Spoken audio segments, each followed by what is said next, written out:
Himachal Pradesh high court में CPS मामले पर आज सुनवाई हुई। दोनों पक्षों को सुनने के बाद मामले की अगली सुनवाई 22 अप्रैल को रखी गई है। न्यायाधीश विवेक सिंह ठाकुर और न्यायाधीश बीसी नेगी की बेंच में मामले की सुनवाई हुई। अब मामले में 22 से 24 अप्रैल तक लगातार बहस होगी और निर्णय होगा।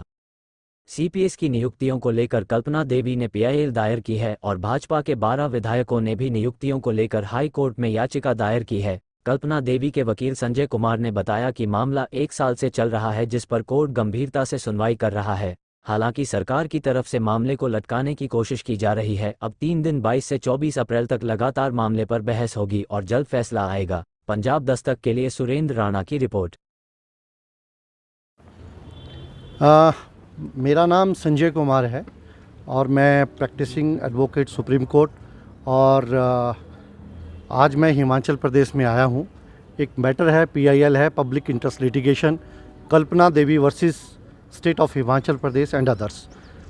ये हम लोगों ने फाइल की थी 1 साल पहले, यानी कि 2023 में, क्योंकि हिमाचल सरकार जब बनी थी तो इन्होंने चीफ पार्लियामेंट्री सेक्रेटरी 6 बनाए थे और इसकी जो नोटिफिकेशन आई है वो अपने आप में अनकॉन्स्टिट्यूशनल है, इलीगल है। उसको हमने अपनी पिटीशन के माध्यम से चैलेंज किया था और उस पे लगभग 1 साल ख़त्म होने को आया हुआ है।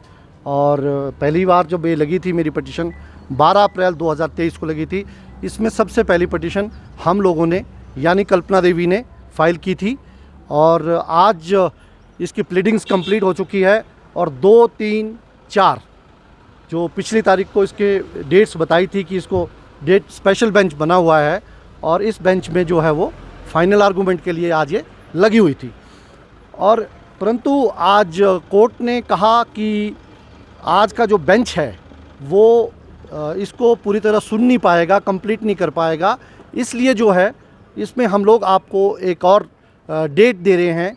परंतु कोर्ट ने कहा कि ये इसमें कॉन्स्टिट्यूशनलिटी इन्वॉल्व है, बड़ा इशू है और हिमाचल सरकार ने इसमें कोशिश की कि इसमें 22 से भी डेट जो है वो 27 के बाद ली जाए। परंतु कोर्ट ने कहा कि आप लोगों ने एन नंबर ऑफ टाइम इस तरह के एक्सक्यूज से आए हैं कि उन्होंने कहा कि आप इम्प्लीमेंट की एप्लीकेशन जो है वो हम लोगों ने सुप्रीम कोर्ट में लगाई हुई है, जो 26 या 27 के बाद लगेगी, तो इसलिए ये केस उस दिन लगाया जाए।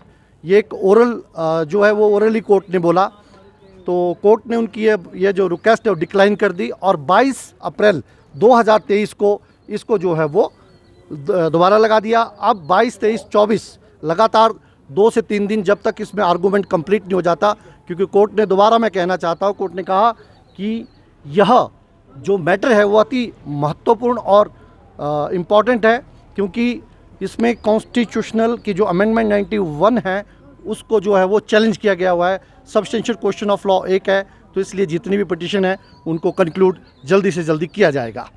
क्या उम्मीद कर रहे हैं कि इस बार जो है कोई निर्णय पर पहुंचेगा सर? एक कोर्ट में देखो, कोर्ट का एक प्रोसीजर होता है। पहले तो पिटीशन फाइल की जाती है, फिर दूसरा पक्ष उसमें काउंटर रिप्लाई यानी कि काउंटर एफिडेविट फाइल करता है और इस तरह के जो केसेस हैं वैसे तो इनको जल्दी से जल्दी इनमें निर्णय आते हैं, क्योंकि इसमें जो सीपीएस अपॉइंट किए गए हुए हैं, इसमें काउंटर एफिडेविट में इन लोगों ने, यानी कि हिमाचल सरकार ने स्वीकार किया हुआ है कि उनको एमएलए से ज़्यादा सैलरी दी जाती है।